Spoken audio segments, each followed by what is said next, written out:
In 1989, residents of a close-knit apartment community in Virginia gathered for a holiday celebration.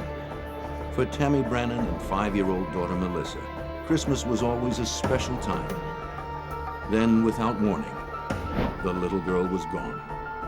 Her disappearance ignited an impassioned search. Law enforcement and the local community spared no effort. But would they piece together the evidence and find her before it was too late?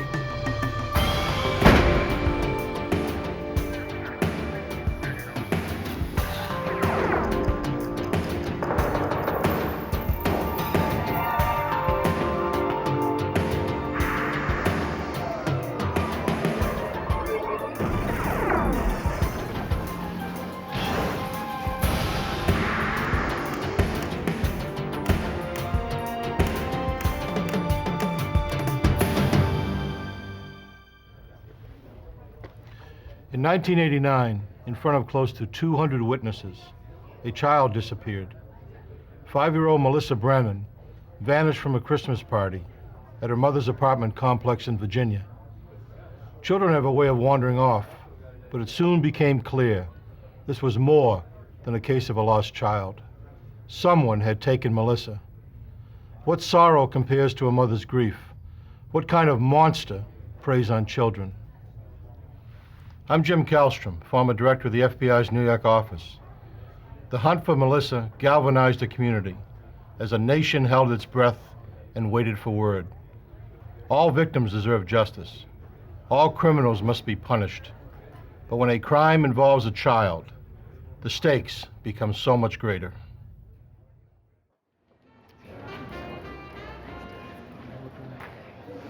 On December 3rd, 1989, the Woodside apartment complex in Lorton, Virginia held its Yuletide Christmas party. The Woodside was a large but friendly complex, a community that revolved around family life and children's activities. The kids were always excited about the party, which meant special treats and presents. A single mom, Tammy Brannen, had found in the Woodside complex a safe community in which to raise her only child, Melissa. As the evening wound down, Tammy stopped to visit with a friend before going home. Cool, we'll have some pizza. How about that? Okay? Can I go get some potato chips? Okay, we'll come right back. Okay. I'm Mr. Recounted. Really? Mm-hmm. Good for you. Yeah. Did you?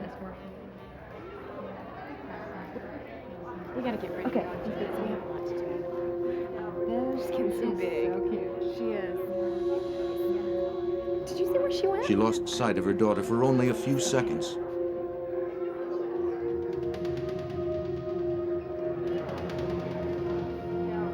But that was long enough for a mother's worst nightmare to begin. Can you see my daughter?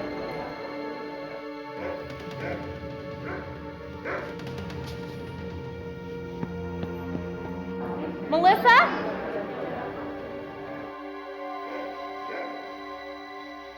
Melissa? Melissa? Melissa disappeared. The Fairfax County, Virginia Police Department was called immediately.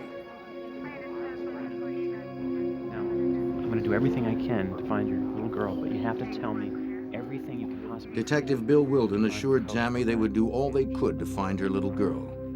The detectives began questioning the people at the party.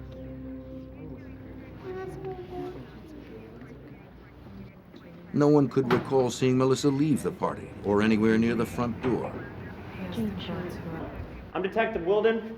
This is Rappaport with the Richard Rappaport, the Fairfax Department search commander, joined Detective Wilden to organize the search party. If you come across anything suspicious, an article He would of head up clothing, the a piece of- investigation. Does everyone understand?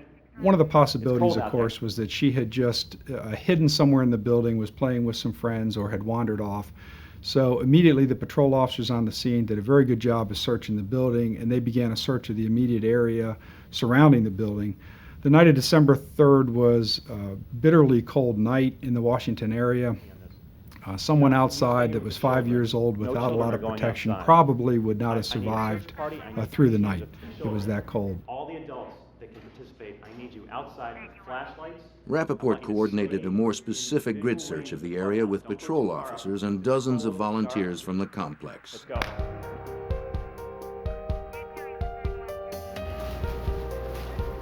The search effort began. Nearly 100 neighbors, police, and Army personnel from nearby Fort Belvoir combed the woods around the complex.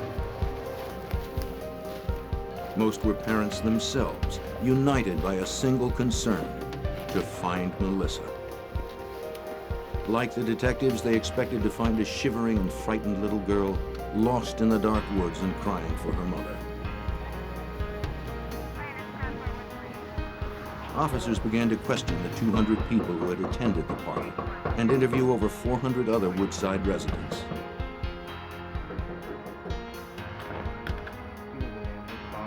Though the complex was large, many residents knew Melissa and knew her to be very shy.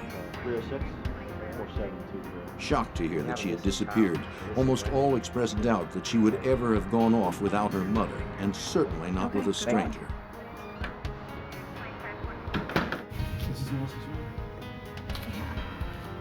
Detective Wilden went with Tammy to her apartment to interview her. He questioned her extensively about her past and possible troubles with her neighbors or employer. An accountant, she had never had any problems with anyone. Tammy had lived at Woodside for over 3 years since her divorce from her husband in Texas. She had experienced the normal readjustments of a newly single mom, but she and her ex-husband were on good terms. When detectives discovered an open window in the furnace room, Jim Gogan, the crime scene investigator for the Fairfax County Police Department, was asked to examine it. Right through here. The way the door was set up, everybody had to either go through the crowd to get out the front of the building. That was only the main door and the only door available to get out, with the exception of the hallway down to the bathrooms and the furnace room. They had large windows, and in the furnace room itself had a window, what was discovered open. And from there, the assumption was made that possibly that's how she was taken from the building. Melissa's disappearance was suddenly far more complicated. The search for a missing child had become a possible abduction case. Did you see her leave the party at any time? The police continued their questioning with even greater urgency and began to hear repeated mention of the strange, even bizarre behavior of the maintenance man for the complex. That was the last I saw. What was his height? Several of the women reported how offended they were by extremely vulgar sexual propositions made to them by Caleb Hughes. There was a possibility that if she had been abducted for sexual purposes, that she might be molested, but we were very, very hopeful that we could at least find her alive before her life was in jeopardy. Now that they were dealing with a possible abduction case, detectives returned to Tammy's apartment and collected nightgowns, hairbrushes, and bedclothes, any items bearing traces of Melissa. Can you describe? As detectives continued questioning the people at the party, they learned more disturbing details about Hughes' behavior that night. He had spent what seemed to many to be an unusual amount of time playing games with the children. He made the parents uneasy by touching the kids. There was something unsettling, something indecent about him. At the party, he was not dressed as well as the rest of the people. He wore his work clothes. He mingled with some of the people he knew at the party, and he spent some time talking with Melissa's mother, making comments about Melissa, and offered to take Melissa and a couple of the other children to the restroom if they needed to go. He just had some very suspicious behavior from a man of his age around the children. With growing suspicion, the detectives tried repeatedly to reach Hughes by phone, and then went to his house, but were told by his wife that she had no idea where he might be. Were you playing with her tonight? He had left the party sometime before our arrival there. He lived only 4 miles away, but it took us several hours for us to contact him because he had not yet returned home. Finally, 2.5 hours after Melissa's disappearance, Caleb Hughes called the police, who then returned to his house. Upon questioning, he claimed he had simply taken the long way home. The officers immediately noticed he was wearing different clothing from that reported by witnesses at the party. I washed clothes tonight when I got home. They're in the washing machine over there. In the washing machine, they found the clothes Hughes had been wearing, as well as his sneakers and a leather belt with a knife sheath. The knife was missing. You washed your shoes at 2 a.m. in the morning? Yeah. He'd been gone for several hours, and to come home in the middle of the night when your family was asleep and to feel the immediate need to wash everything you had been wearing, including your shoes, we found that rather suspicious behavior, and that just further added to our interest in his whereabouts. As Hughes appeared reluctant to speak in front of his wife, the officers decided to take him to headquarters for further questioning. Suspecting that Hughes might be covering for time spent with a girlfriend, the officers wanted to allow him the opportunity to tell the real story. Do you know Melissa Brannen? No, I do not. To the detective's surprise, there was no real story. Hughes had no alibi. He claimed he had no idea who Melissa was, that he had driven the long way home Why were you alone washing your after shoes? picking up a six-pack, and then had simply washed his clothes. You normally wash your shoes with your clothes? Sometimes, yeah. What were they dirty with? He said as an excuse that they were his only work clothes and he had to be to work the next day and they were dirty, so he needed to clean them for work. Look, am I being charged with anything? Despite hours of intense questioning, Hughes remained not right smug now. and evasive. I'm free to go. Finally, Yeah, you're free to Detective go. Wilden told him he was free to go, But I know you're though he guilty. was almost certain Hughes was lying. Well, you're gonna have to prove it then, aren't you? As far as the Fairfax County Police Department was concerned, Caleb Hughes was the prime suspect. Believing Caleb Hughes was involved in Melissa's disappearance, Detective Bill Wilden contacted Fairfax County Commonwealth Attorney Robert Horan. It was a suspected homicide, certainly by then. He made some statements that were out of character for somebody who really Melissa is Brannen? a suspect in a crime of this nature. You would normally think the minute somebody would suggest you or I have abducted a 5-year-old child, Look, am I I free mean, to you go? would think it would be Am I the being most charged with- vigorous, vehement outburst. Of course I didn't. Well, they got nothing like that. Matter of fact, at one point he said to Wilden, "Prove it," which is again an unusual reaction for somebody who had nothing to do with it. Gogan had photocopied Melissa's picture and printed hundreds of flyers to help in the search. And as the sun came up, the search expanded into further down south on the highway.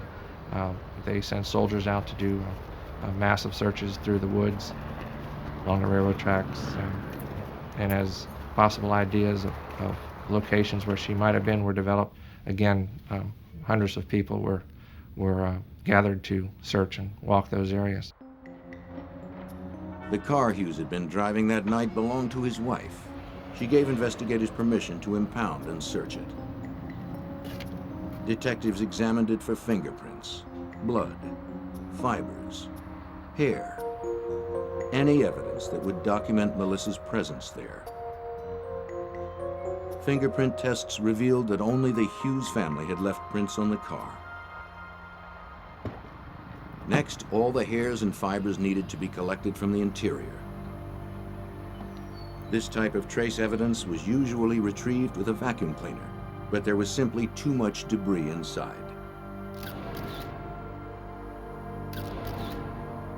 When I first approached the car and looked inside, I just kind of went, whoa. They had 2 large dogs, the Hughes. They carried them a lot in that car. It was just cluttered with dirt and debris and just a mess inside that car. And I just kind of shook my head like this was going to be a real challenge. So I decided to use the masking tape as an alternative to the vacuum cleaner, just hoping to just get what was on the surface.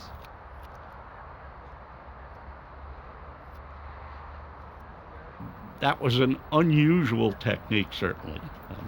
In my years, that was the first time I ever had run into it in the Fairfax Police Department.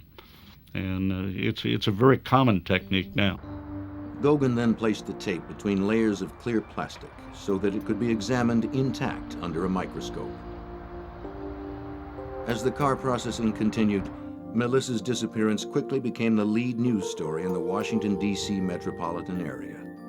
Melissa Brannen is 3 feet tall, 48 pounds, with blue eyes and dark blonde, shoulder-length hair. She was last seen wearing a pink ski jacket, red plaid skirt, and black shoes with gold buckles. The night of the party, Melissa had been wearing a navy blue acrylic sweater with a Sesame Street Big Bird picture, red tights, a red cotton plaid skirt, and a pink parka. When I found the red and blue fibers that were visible on the tape, I did kind of get excited about that. But at the time I was excited but worried because we needed to find her to identify the clothes, the possible clothes. Without Melissa, that was going to be real tough.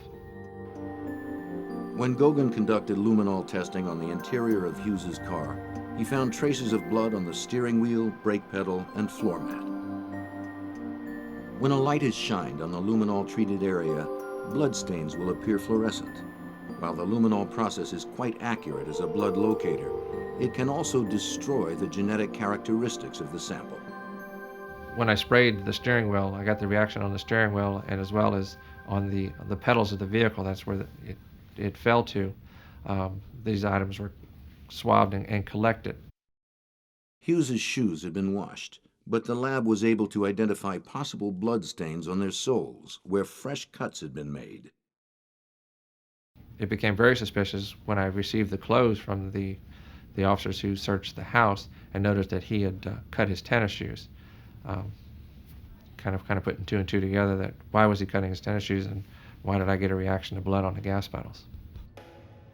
Surely Caleb Hughes had tried to cover his tracks to avoid a link to an unimaginable crime. What is your name? Caleb Hughes.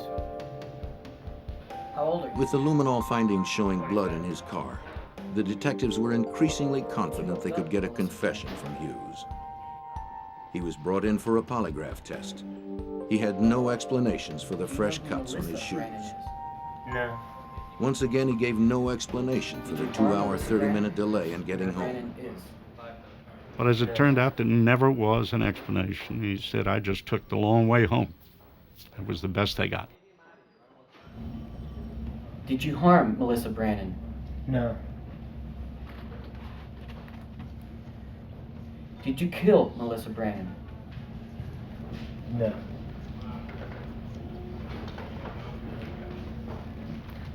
These are proven to be deceptive. When Hughes denied outright that he had killed Melissa, polygraph examiner Rick Danielle was sure he was lying.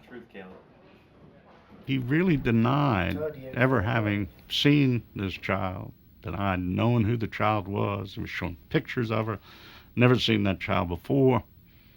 And of course the police knew that was not true because he had been at the same table with the child, had talked to the child. You got the wrong guy. I'm asking about what you did. You got the wrong guy. Danielle was absolutely satisfied he was hiding something, that he was lying about something. So close to getting you. I'm out of So here. close. He was attempting to deceive him. But of course, none of that under Virginia law, as you may know, none of that's evidence. You're not allowed to use it at trial.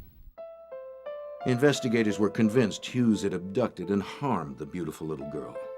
But Tammy Brannen tried to keep her hope alive, fighting her worst fears. Melissa's Christmas presents waited under the tree. News 7 has confirmed tonight that the investigation into the disappearance of 5-year-old Melissa Brannen appears to be focusing on one primary suspect. Police will continue their search efforts and to pursue leads. There is now a $10,000 reward for any information concerning Melissa's whereabouts. For Tammy Brannen and her parents, the hours passed in an agonizing wait for more information. Melissa's disappearance electrified the tiny rural community of Lorton, a suburb of Washington, D.C. Only 5 months earlier, 10-year-old Rosie Gordon had been bike riding in her neighborhood when she was abducted, raped, and murdered. Her killer had never been found. Nice to meet you too. Rosie's mother quickly came to Tammy Brannen's support. The yellow ribbons that punctuate trees and balconies at the Woodside apartment complex in Lorton have weathered Once Melissa's 3 disappearance was snowstorms. reported They've on the held their news, position the community through fear rushed to and her support. speculation as to the Yellow whereabouts ribbons of began 5-year-old appearing on Melissa Christmas Brannen. trees throughout the area. By all indications, Tammy was a wonderful mother, very loving mother, very, very protective of her child. Melissa was her only child, and I just think all those facts together struck a chord that virtually anyone could identify with those circumstances, and people's hearts went out to the Brannen family. Hundreds of people volunteered to post flyers throughout the region and assist the local authorities in their search. A new expert was also brought into the search effort. The National Center for Missing and Exploited Children sent John Gold, one of their search and rescue consultants. We are legislated into being as the state clearinghouse for all the information regarding missing persons. And we also assist families and law enforcement, kind of as a liaison between the two, working as many cases as we can. After debriefing, Gold and his partner went directly to the apartment complex clubhouse. Check his stride out here.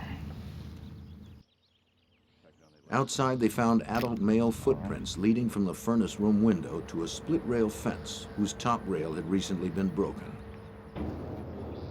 We began to find transferences on the other side of the fence into a small parking lot there beside the clubhouse, in the parking lot, I think, with an abandoned restaurant or some type of building there. And that's where the track stopped. Straight through here, over this fence. Right from the beginning, we found the adult footprints, but we never found a child's footprints. So we felt comfortable that if that was the abductor we were looking for, and we felt pretty comfortable that it was, that Melissa was probably being carried, even from outside the window, was being carried by the abductor to the point where she and the abductor got in the vehicle. But where would Hughes have taken her? I don't know. Detectives received a lucky break when they interviewed Hughes's wife. She had been somewhat suspicious that he might go somewhere else after work. She didn't want him to go anywhere except to work and directly back home. And so unbeknownst to him, she had made a note of what the mileage was. And the following day told us that she had checked the mileage again and that 12 miles had been put on the car. We now had another piece of possible information about the extent to which he could have gone that night. We first marked the location of the crime. This was the apartment complex in southern Fairfax County. We next located Caleb Hughes' residence, which was in northern Prince William County, roughly in this area. We then took a string that was the equivalent of 12 linear miles and tied the two ends of the string together and placed them over the pins. So we simply took a pencil and defined that area so that any point at the end of that string represented the outer limits of the search that was conducted on December the 8th. Within 3 days of Melissa Brannen's disappearance, investigators had organized a 25-square-mile joint search with the Army, Police Department, Civil Air Patrol, and Coast Guard. Over 500 volunteers turned out for the effort. We have a 12-mile radius that we need to cover. Black patent leather shoes, with gold bows, and clean fitted jacket. We had dozens of search teams that were comprised of trained law enforcement people, civilian volunteers, and military personnel. They were doing step-by-step searches of defined areas. Each area had been broken down and was assigned to a team. We're going to be looking for the clothing a lot. That's going to be one of the main things. They had specific instructions on how to search. If they found anything which they thought might be evidence, they were to mark it, not to disturb it, and we had teams of crime scene people who would then respond to that particular location and process the evidence. At this point, we've not found anything today that puts us any closer than we were this morning. The volunteers were frustrated and extremely disappointed.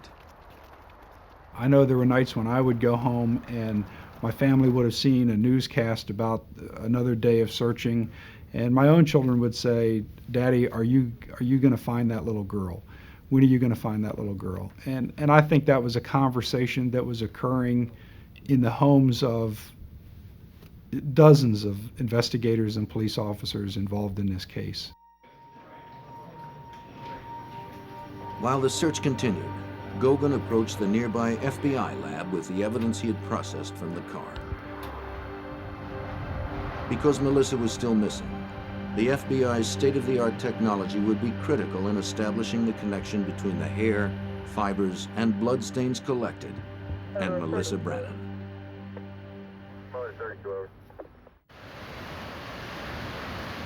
Agent Doug Diedrich of the FBI's Trace Evidence Unit would examine the evidence. Perhaps he could find a link to Melissa Brannen.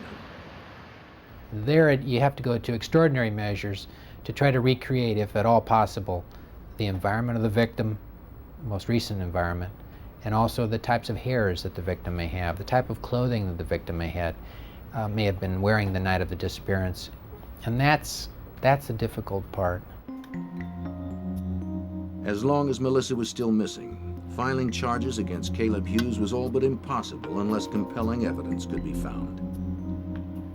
Diedrich and the lab examiners were impressed by the large number of fibers that had transferred onto the passenger seat of Hughes's car. Fairfax County investigators had identified nearly 70 different fibers. That included the blue acrylic fibers, the red cotton fibers, the black rabbit hairs, and there were, I believe, 1 or 2 head hairs in the case. But that's monumental. Sounds like a small number. That's huge. Once the FBI entered the case, its agents conducted their own investigation of Hughes's house. When Caleb Hughes's name was released as the primary and only suspect in the case, a media frenzy followed. Hughes has not been charged in the case, but he is the target of round-the-clock surveillance by the FBI. Federal investigators working with police from Fairfax County last night executed a search warrant on the groundskeeper's rented townhouse. They recovered several items which have been taken to the FBI laboratory to be tested to see if there is any evidence linking this man to Melissa. In the meantime, the FBI's official comment is no comment. The FBI brought the power of a federal grand jury to the investigation.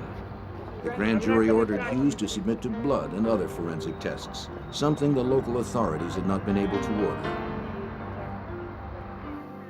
Hughes complained bitterly in interviews that his life had been ruined by the invasion. Details of a troubled past emerged. Hughes grew up in an abusive, dysfunctional home. He had a record as a juvenile delinquent, a long history of drug and alcohol abuse, and a disturbing attraction toward children.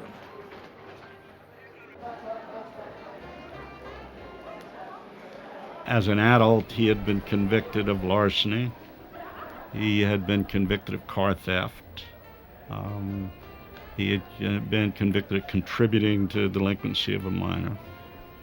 The evidence indicated that he did spend a lot of time with young children, nobody the age of Melissa Brannen, but certainly a lot of children in their early teens.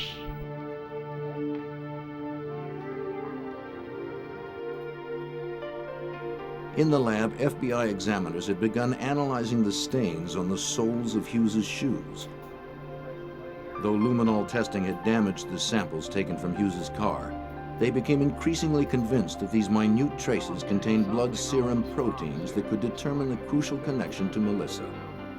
This blood's been... The samples were submitted for DNA and serology tests. Make that for a slide, for sure.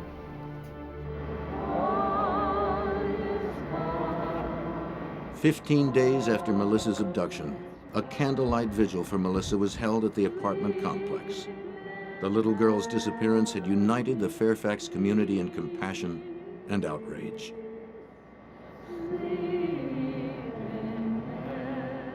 during that whole Christmas season of 1989, that every night on the 6 o'clock news, you saw the video shot that her grandfather had taken of Melissa Brannen. And I'm sure I was like many people in the metropolitan area of Washington who felt that they knew her from seeing this lovely child every night on television. But shortly after New Year's, a judge in the next county received a letter from Hughes's probation officer informing him that Hughes had violated probation for an auto theft conviction 2 years earlier. On January 24th, the judge revoked Hughes's probation, and he was finally put behind bars.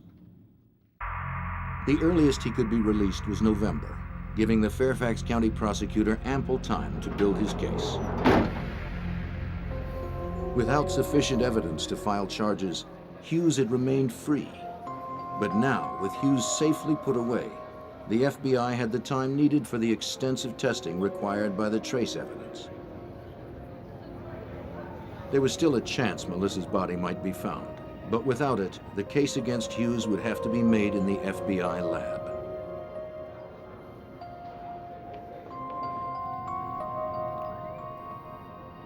Already, FBI examiner Doug Diedrich had found his first big break in the case.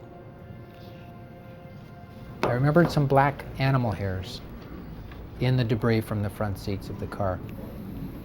And in looking through the little girl's nightshirt, I noticed these similar black hairs sticking out of the nightshirt. So it just rang a bell. I went back, mounted those up on slides and compared them, and sure enough, dyed rabbit hair, and they matched each other. The rabbit hairs from Hughes's car and those found on Melissa's nightgown both revealed a distinctive corncob texturing. An exact microscopic match. Agent Diedrich immediately called the prosecutor to determine whether Tammy Brannen owned a rabbit fur coat. Not only was it confirmed that Tammy Brannen owned a rabbit fur coat, she had worn it to the Christmas party. Her mother had bought it in Germany, and it was dyed an extremely rare bluish-black color almost unknown in the United States. Melissa had handled the coat at the party and at home. Diedrich had made the crucial connection between Melissa and the car of Caleb Hughes. So you not only, you tied those rabbit hairs, you tied that match not only to the fur coat of her mother, you tied it to the front seat of the car, but you also tied it to the child's environment itself, the rabbit hairs on the shirt of the child. To me, that was a significant point in the case, because then it starts pushing me in the direction of we might have something. And from there, it was a matter of digging some more, see if I couldn't find some additional fibers that may be of value. So I started digging a little bit more, starting looking a little closer, asking questions of myself, asking questions of the evidence, because it's speaking. Strange, but it's speaking to me. As week after week passed, Melissa's name eventually disappeared from the news. Life in Fairfax County had returned to normal, but Tammy Brannen was still no closer to finding her child. It's tremendously difficult for the family to come to terms with everything that has gone on, to come to terms with still trying to hold on to that glimmer of hope that their child's alive, and then the realization that in all likelihood, they may never find their child alive or may never find the body of their child even after they've been murdered. Tammy was forced to face the reality that by now, there was almost no chance Melissa could still be alive.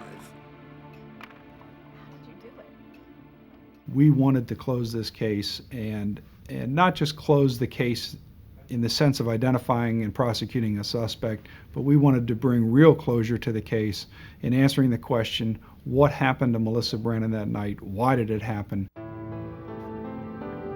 Such questions plagued Tammy Brannen. Depressed and unable to work, she remained secluded in her apartment, waiting. Agent Diedrich had examined the blue acrylic and red cotton fibers in the passenger seat evidence collected by Jim Gogan. At first glance, they appeared to match descriptions he had been given of the red tights and big bird sweater Melissa wore that night. But without a duplicate outfit to make an exact fiber comparison, he was at a dead end. And so I went home, spoke to my wife. Of course, she straightened me out right away that if it had a big bird on it, it wasn't Winnie the Pooh, and it had to be sold at JCPenney's, having young kids of my own about the same age. Diedrich asked his wife if she kept any old JCPenney catalogs in the house from the last few years. She said she knew she had a Christmas catalog. Teased me about being a pack rat. I think it Diedrich was astonished to find a picture of an outfit that exactly matched the description of that worn by Melissa. JCPenney's catalog. I collected it 2 years ago at Christmas. Oh, great. The FBI contacted JCPenney, and the store began a search of its records. For more than 2 months, Tammy Brannen had anxiously waited by the phone for some kind of information or word about her daughter. Where is she? Then, completely unexpectedly, she received a phone call. A man's voice told her he was holding Melissa for ransom and that she must deliver $75,000 the next day, or her little girl would be seriously hurt. Can I talk to her? Had Melissa been found? Yes. Yes.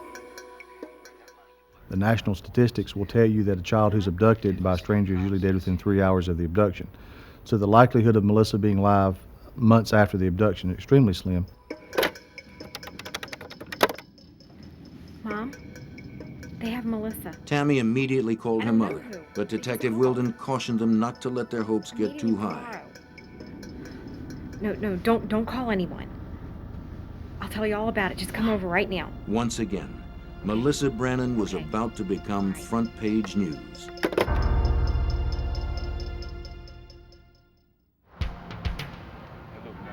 Detective Wilden had instructed Tammy Brannen to cooperate with the ransom demands in the hopes her daughter would be recovered alive.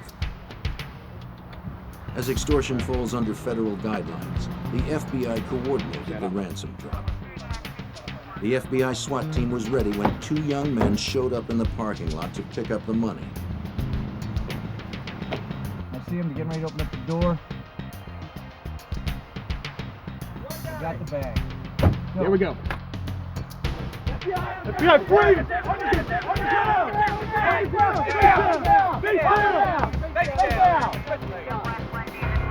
They were quickly arrested. But did they have Melissa in their possession? The information provided in the ransom call was so vague and so generalized, it's entirely possible that the person who called may have picked up that information simply by watching the news or reading the newspaper. Usually if there's a ransom demand that is legitimate, they're going to have very specific information that would be known only to the abductor and probably some of the investigators. The 2 arrested youths were former students and roommates from a nearby university who had seen an opportunity to make some easy money out of Tammy Brannen's tragedy. They were convicted of 5 counts, including conspiracy and extortion, in the United States District Court in Alexandria, Virginia. Turned out to be just a terrible hoax. I mean, just terrible. The notion that you would do that deliberately to a mother who was going through what she was going through. There were copious amounts of dog hairs in the tape samples collected by Fairfax County crime scene investigator Jim Gogan, as well as dozens of human hairs. FBI lab examiners separated and painstakingly subjected each one to testing. Finally, a hair was found that was different from the others. The hair was a very light blonde, the only one of its type found in the vehicle, but it was an exact match with the hairs found in Melissa's hairbrush.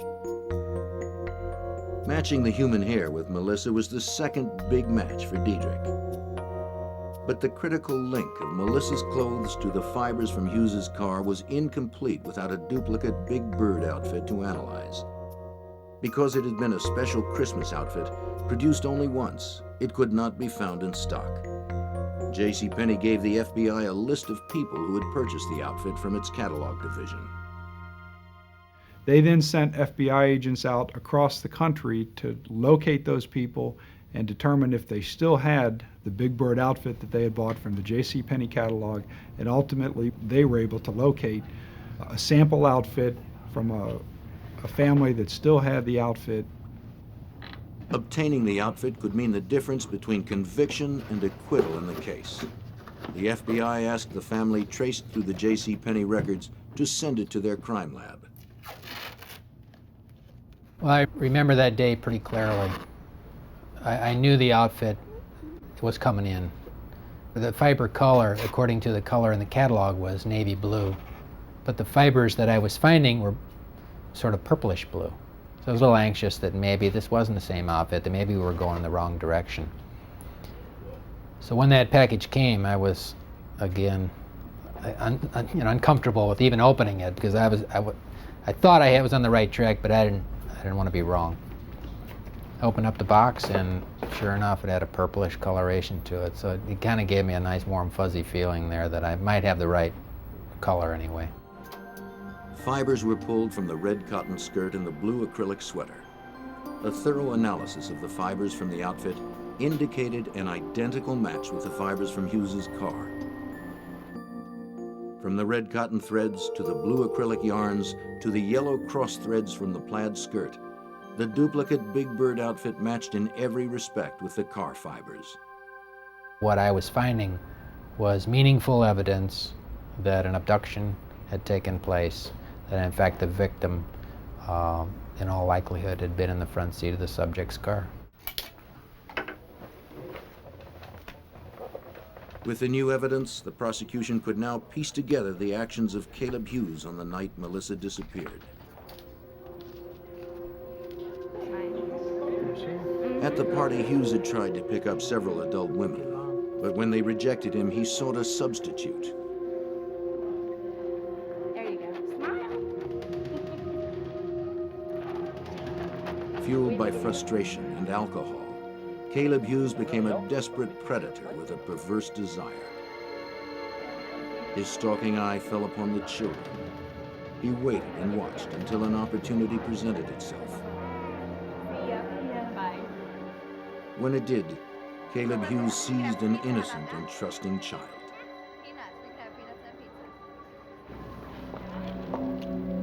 Hey, Melissa.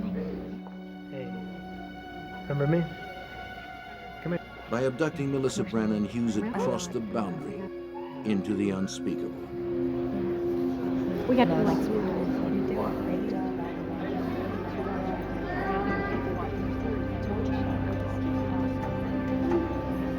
we should catch up with each other. We don't.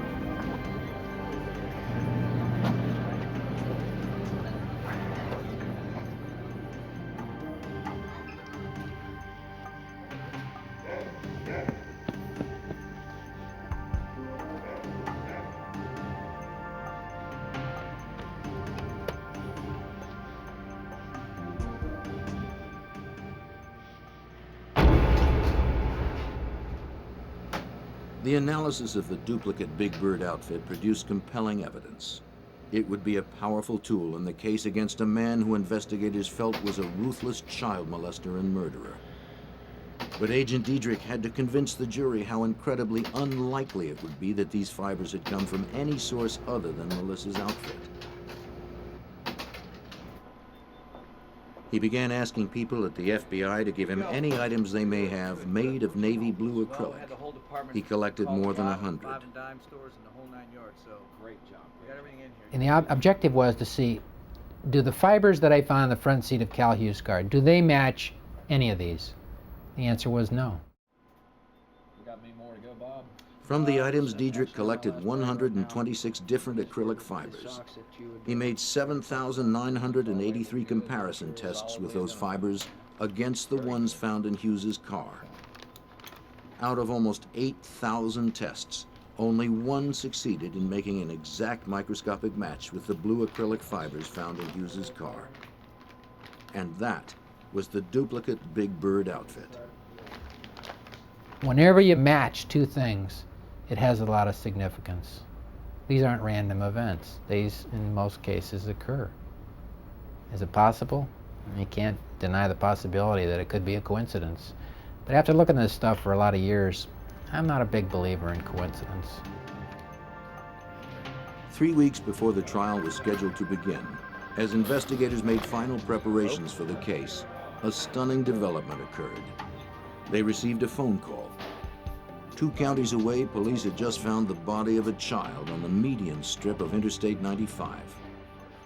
I'll be right there. I called Wilden.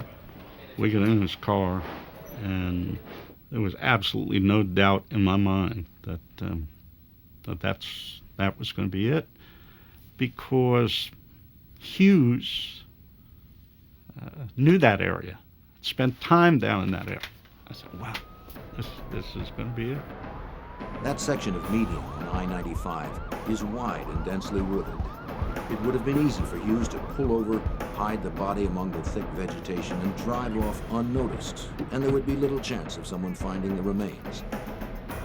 But someone found a body. Was it Melissa's?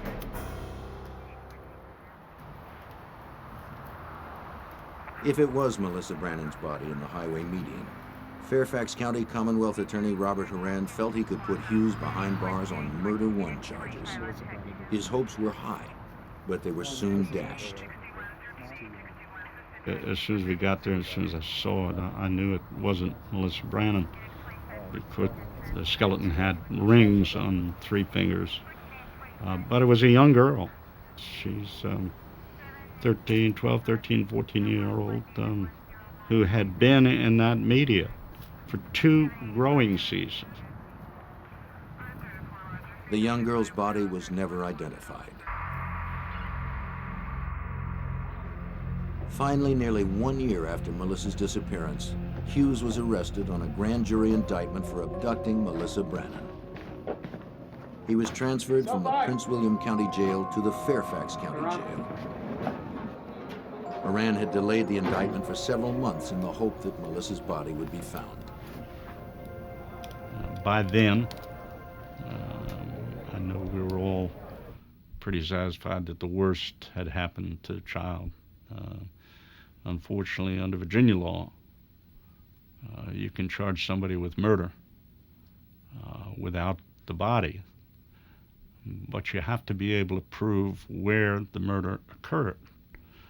And of course, without the body in this case, we had no way of proving where it occurred, so we couldn't charge him with murder.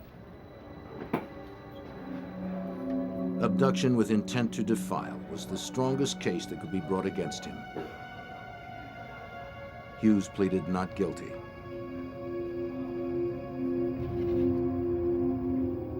Few people in Fairfax County believed that Melissa could still be alive. But everyone, most of all Tammy Brannen, needed to know what had happened and needed to see justice served. Because it's tremendously important that the family of that child had definitive answers, that they know what happened to their child, even if the news is not pleasant. They need to understand exactly with concrete information what happened to their child. They need to be able to have closure. They need to be able to give that child the burial that they deserve and go on with their lives.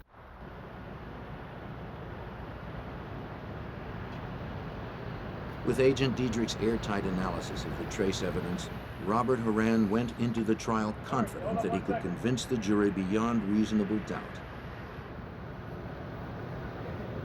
The trial began on February 26, 1991.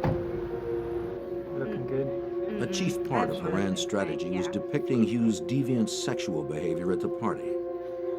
He produced several female witnesses who recalled the crude, vulgar sexual propositions he had made to them, and others who testified he had spent considerable time playing with Melissa and had been talking to her just before she disappeared.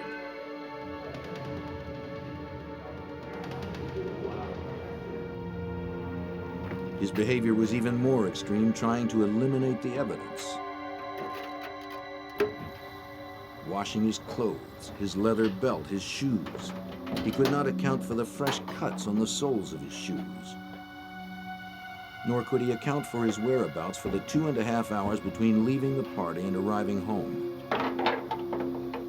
But the problem for the defense is somehow you had to explain that time. And there was never an explanation. I mean, it would have gutted our case. Our case is over if you can explain any of that time. Though tests for blood on the shoes had proved inconclusive, the prosecution was now able to show the jury the exact matches made between the rabbit hairs, the head hair, and the fibers found in Hughes's car. Nonetheless, the defense argued that all of the fiber and hair evidence was purely circumstantial. It may be circumstantial, but it is powerful circumstantial evidence because it doesn't change.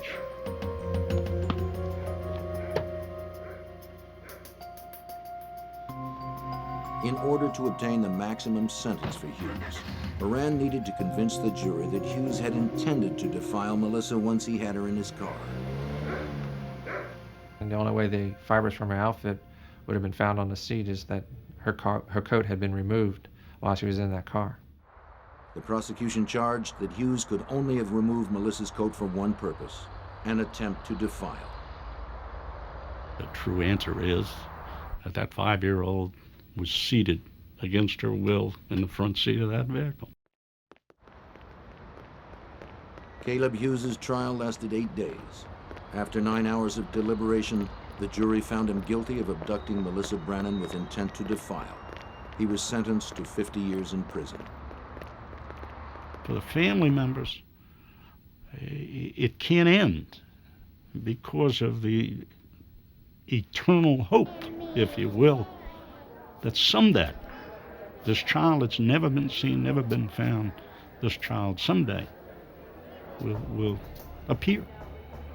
You know, and that's hard stuff. That is hard stuff. Caleb Hughes is still serving his sentence today, and the body of Melissa Brannen has never been found. Eventually, Tammy Brannen moved from the Woodside apartment complex, but she never changed the telephone number that Melissa had memorized by heart, hoping that one day a call might come.